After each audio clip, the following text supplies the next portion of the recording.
ఇదే ఇదే శ్రీరంగగిరి, ఇదే ఆనందలహరి. ఇదే ఇదే శ్రీరంగగిరి, ఇదే ఆనందలహరి. గోదాతాయార్ శ్రీరంగనాథుల విలాస వికుంఠ నగరి. గోదాతాయార్ శ్రీరంగనాథుల విలాస వికుంఠ నగరి. చిన్న జీయరుల ఆశీసులతో ధనంజయుల సంకల్ప బలముతో, చిన్న జీయరుల ఆశీసులతో ధనంజయుల సంకల్ప బలముతో రూపుగొన్న నగరి. ఇది శ్రీరంగగిరి, రూపుగొన్న నగరి. ఇది శ్రీరంగగిరి,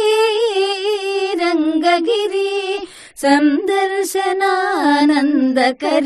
ఇది శ్రీరంగగిరి, సందర్శనానందకరి.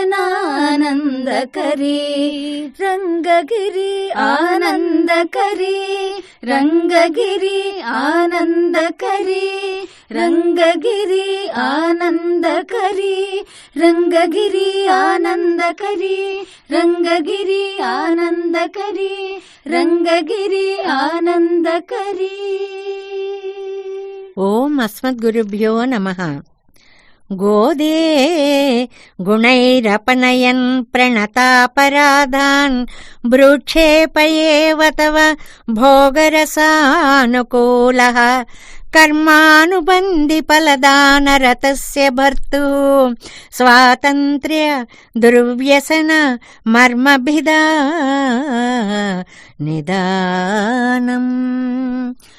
ప్రియ భగవద్బంధువులారా, ఈరోజు మనం 25వ పాసురంలో తిరుప్పావైలో ఒరిత్తి మగనాయ్ అనేటువంటి ఒక శ్రీకృష్ణ అవతార రహస్య ఉద్ఘాటన పాసురము అంటారు దీన్ని. ఆ పాసురాన్ని ముందుగా అనుసంధానం చేసుకుందాం. ఒరిత్తి మగనాయ్ పిరందు ஓரிரவில் ஒரெக்தி மகனாய் ஒளித்து வளர தரிக்கிலானாகி தான் தேங்கு நினைந்த கருத்தை பிழைப்பித்து கஞ்சன் வயத்தில் நெருப்பென்ன நின்ன நெடுமாலே உன்னை அரித்தித்து வந்தோன் பறை தருதியாகில் திருத்தக்க செல்வமும் சேவகமும் யாம் பாடி வருத்தமும் தீரிந்து மகிழ்ந்து ஏலோர் எம்பாவாய். ఆండాళ్ దివ్య తిరువడిగళే శరణం. ఈనాటి పాసురంలో ఒక ఆవిడికి పుట్టి ఆ రాత్రే వేరొక ఊరి వెళ్ళిపోయి ఒక ఆవిడ దగ్గర పెరిగిన తండ్రి అంటుంది ఆండాళ్ తల్లి. ఎందుకండి హాయిగా దేవకికి పుట్టావు, యశోద దగ్గర పెరిగావు అని నోరారా చెప్పుకోవచ్చు కదా అంటే, కంసుడిని తలుచుకుంటే ఇప్పటికి కూడా భయమేటండి గోదాదేవికి. అందువల్ల అత్తత్తిన్ పత్తానాళ్ళని ఒక మాట ఉంది. హస్తా నక్షత్రంకి 10వ రోజు అన్నారట. అంటే హస్త నుంచి 10, హస్తకి 10 తెలియకుండా ఎవరైనా ఏదైనా కీడు తలపెట్టి నక్షత్ర జపాలు చేయాలన్నా తెలియకుండా ఉండేందుకు గాను అలా అన్నారు అంటారు. అలాగా దేవకీదేవికి పుట్టి అదే రాత్రి యశోదమ్మ ఒడిని చేరినటువంటి ఓ తండ్రి, ఓ కన్నయ్య, నీ పెరుగుదలని చూసి భరించలేకపోయాడయ్యా ఆ కంసుడు. నీకు ఏదో ఒక కీడు చెయ్యాలి అని అనుకున్నాడు. అలా అనుకున్న ఆయన బొజ్జలో నిప్పుని పెట్టినట్లుగా భయాన్ని కలిగించినటువంటి తండ్రి, నిన్ను మేము పూజించడం కోసం వచ్చాము. ఒక అందమైనటువంటి సంపద, నీ యొక్క దివ్యమైనటువంటి చరిత్ర, వీటన్నిటి గురించి కూడా మేము పాడడానికి వచ్చాం. మా శ్రమ పోయేలాగా నువ్వు ఒక్కసారి వచ్చి మమ్మల్ని ఆనందపరచవలసినది అనేటువంటి ఒక అందమైనటువంటి అర్థాన్ని ఆండాళ్ తల్లి చెప్తుంది. ఇందులో చాలా చాలా చాలా విశేషమైనటువంటి అర్థాన్ని ఒకదాన్ని చెప్తారండి.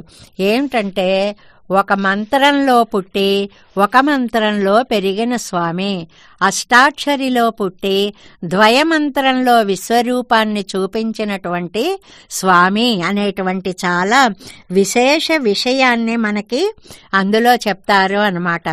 దాన్ని కంసుడు భరించలేకపోయాడు అంటే ఇక్కడ ఒక ఆధ్యాత్మిక రహస్యాన్ని మనకి తెలియచేస్తారు.